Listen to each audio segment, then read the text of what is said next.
नमस्कार प्रिय दर्शकों, आप सभी का स्वागत है आपके अपने इस यूट्यूब चैनल एस्ट्रो मिश्रा में।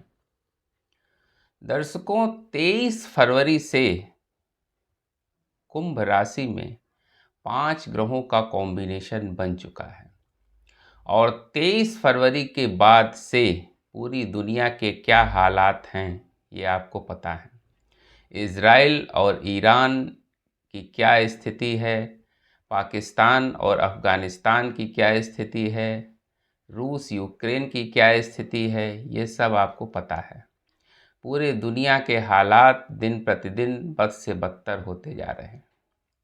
कारण हमने बताया था कि 2 अप्रैल तक अंगारक योग ब्रह्मांड में बनेगा। हमने पहले ही कहा था कि ये जो टाइम फ्रेम होगा 23 फरवरी के बाद का समय, वो आसान नहीं होगा। हालांकि ये समय अगर देखा जाए तो ये जुलाई तक का समय है, लेकिन 23 फरवरी से लेकर और 2 अप्रैल तक ब्रह्मांड में ये अंगारक योग बनेगा। तो 23 फरवरी के बाद से हम इस तरह की परिस्थितियों को पूरी दुनिया में बदलते हुए देख रहे हैं। प्रतिदिन आप देख रहे हैं कहीं आगजनी की घटना, विस्फोट की घटना, एक्सीडेंट की घटना, ये सब तरह की घटनाएं जो है वो हो रही हैं। ये इस अंगारक योग के प्रभाव के कारण से है। हमने एक डेट की चर्चा की थी इसमें कि 8 तारीख के बाद से, यानी 8 मार्च से लेकर और 20 मार्च तक का समय बहुत ज़्यादा सेंसिटिव होगा। कारण क्या है कि 13 तारीख के आसपास मंगल और राहु काफ़ी क्लोज कंजंक्शन में होंगे, जिसके कारण यहाँ पर जो है वो अंगारक योग बहुत ज़्यादा प्रबल होगा। तो जो परिस्थितियाँ अभी आप दुनिया में देख रहे हैं मंगल और राहु के कॉम्बिनेशन के कारण से जो बन रही हैं, ये और भी ज़्यादा सेंसिटिव होती हुई दिखाई देंगी। जब ये क्लोज कंजंक्शन में आएंगे, यानी लगभग 8 तारीख से लेकर 20 तारीख, 10-12 दिन का जो ये समय होगा, ये बहुत ज़्यादा सेंसिटिव होगा, क्योंकि इसमें जो है वो अंगारक योग सबसे ज़्यादा प्रबल होगा। ईरान और इज़राइल के जो हालात हैं वो और बद से ज़्यादा बदतर होंगे। आप देखिएगा कि इसी बीच ऐसी घटनाएं होंगी जो आने वाले समय का लेखा जोखा तैयार करेंगी। मतलब यहाँ से ये चीज़ें क्लियर हो जाएंगी कि आने वाला समय कैसा होगा। हमने एक वीडियो में चर्चा की थी कि ईरान और इज़राइल का जो ये वॉर शुरू हुआ है, ये विश्व युद्ध का शंखनाद है। यहाँ से विश्व युद्ध का ट्रिगर पॉइंट दब चुका है और ये निश्चित तौर पर ऐसा ही है, क्योंकि यहाँ से आप देखिएगा कि परिस्थितियाँ बहुत तेज़ी से बिगड़ेंगी और हम अब ऐसी जगह पर पहुँच चुके हैं जहाँ से वापस आना बहुत मुश्किल है। हालांकि आगे चलकर गुरु मार्गी होंगे ज़रूर, 11 मार्च को गुरु मार्गी होने जा रहे हैं, लेकिन उसका कोई बहुत ज़्यादा फायदा इन युद्ध की परिस्थितियों पर नहीं पड़ेगा। जो ये पंचग्रही योग कुंभ राशि में चल रहा था, ये अब चतुर्ग्रही योग में कन्वर्ट हो चुका है। यहाँ से शुक्र जो है वो कुंभ राशि से निकल चुके हैं। 2 मार्च को शुक्र का राशि परिवर्तन हो चुका है और शुक्र जो है अब कुंभ राशि से निकलकर अपनी उच्च राशि मीन राशि में जा चुके हैं। लेकिन दिक्कत यहाँ ये है कि भले ही ये चतुर्ग्रही योग है, आगे चल के ये त्रिग्रही योग में भी कन्वर्ट होगा। 15 तारीख को सूर्य का भी राशि परिवर्तन हो जाएगा, तो सूर्य भी यहाँ से निकल जाएंगे, त्रिग्रही योग बनेगा। यानी सिर्फ यहाँ पर जो है वो मंगल, राहु और बुध बचेंगे, आगे बुध का भी राशि परिवर्तन हो जाएगा। तो जब मंगल और राहु अकेले बचेंगे तो ये और भी ज़्यादा उपद्रव करेंगे।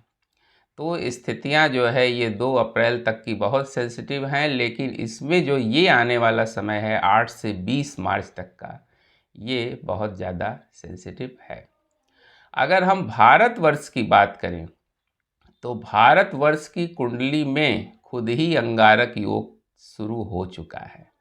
जैसा कि आप जानते हैं कि भारतवर्ष की कुंडली में मंगल की महादशा प्रारंभ हो चुकी है। सितंबर के महीने से मंगल की महादशा सितंबर 25 से शुरू हो चुकी है और अब उसमें राहु का अंतर आ गया है।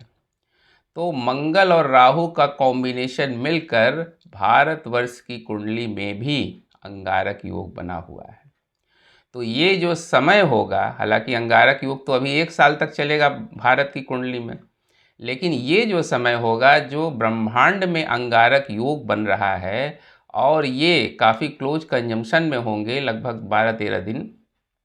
तो ये जो है, ये समय जो है वो भारतवर्ष के लिए भी बहुत अच्छा नहीं दिखाई दे रहा है, क्योंकि भारत में भी कोई आंदोलन की शुरुआत हो सकती है या कोई पुराना विवाद जैसे यूजीसी जैसा कोई विवाद जो है फिर से खड़ा हो सकता है। इसमें नई समस्या आ सकती है। ऑपरेशन सिंदूर के रिपीट होने की संभावना बन सकती है। कोई विस्फोटक गतिविधियां या कहीं पड़ोसी देशों से कोई विवाद की स्थिति, इस तरह की स्थितियां, बॉर्डर्स पर हलचल बढ़ सकती है। ऐसी कंडीशन जो है इस समय में हो सकती है, क्योंकि राहु और मंगल जब मिलते हैं तो ये अंगारक दोष का निर्माण करते ही हैं। तो अंगारक दोष एक तो ब्रह्मांड में बना हुआ है, दूसरे भारतवर्ष की कुंडली में भी बना हुआ है। राहु क्या है? ब्रह्म है, हवा है, और मंगल क्या है? आग है। तो जब हवा और आग मिलते हैं तो वो क्या करते हैं? आग को भड़काते हैं, विस्फोट कराते हैं। तो ऐसी परिस्थितियों का जन्म इस बीच भारत में भी हो सकता है, इसलिए हमें बहुत ज़्यादा सावधान रहने की ज़रूरत है। हमने बताया है कि इस बीच अगर आपको यात्रा करनी है, ख़ास तौर से हवाई यात्रा, तो अगर संभव हो तो इसको टाल दें, क्योंकि ये समय जो है वो बहुत ज़्यादा सेंसिटिव है, जिसमें ख़ास तौर से 20 तारीख तक का समय बहुत ही ज़्यादा सेंसिटिव है। आप देख रहे हैं कि वायुयान, हालांकि प्रतिदिन फ़्लाइटें चल ही रही हैं, लेकिन कहीं ना कहीं दिक्कतें उसमें आ रही हैं। तो इसलिए जो है अगर बहुत ज़रूरी ना हो तो आप जो है वो इसको टाल दें, क्योंकि ये समय जो है वो बहुत ज़्यादा सेंसिटिव है वायुयान यात्राओं के लिए।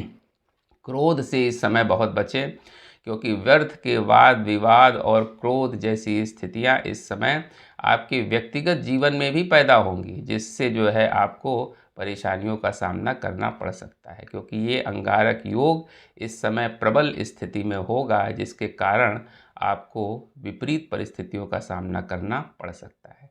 इसलिए अपने आप पर कंट्रोल रखें, क्रोध से दूर रहें। तो ये जो समय है इस बीच आप अपने को बहुत सावधानी से रखें, क्योंकि इस समय क्रोध की स्थिति बहुत बढ़ेगी, विस्फोटक परिस्थितियों का जन्म होगा, ऐसी स्थिति बनेगी जिससे जो है आपके जीवन में परेशानी आ सकती है। तो इस समय बहुत अपने आप पर आप कंट्रोल रखें। दर्शकों, अगर आपको अपनी कुंडली की एनालिसिस करानी है या जीवन की किसी समस्या का समाधान आपको ज्योतिष के माध्यम से चाहिए, तो आप मेरे दिए गए व्हाट्सएप नंबर पर चैट के माध्यम से संपर्क कर सकते हैं। उम्मीद करते हैं दर्शकों हमारा वीडियो आपको ज़रूर पसंद आया होगा। मिलते हैं आपसे अगले वीडियो में किसी नए विषय के साथ। तब तक के लिए हमें आज्ञा दीजिए। नमस्कार।